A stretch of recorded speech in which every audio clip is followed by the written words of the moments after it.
มันน้อยเขาให้อายุขัยมันคนน้อยมารู้อย่างนี้แล้วมันเร่งรีบ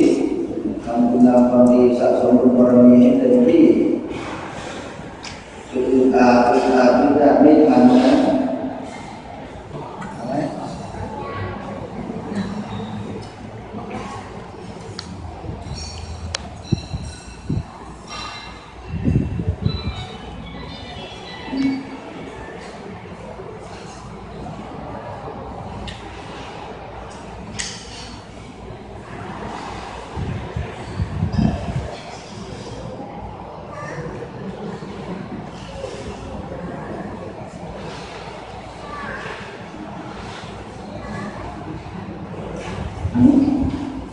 ไปกินน้ำเด็กวัดกดคนเราต้องกิน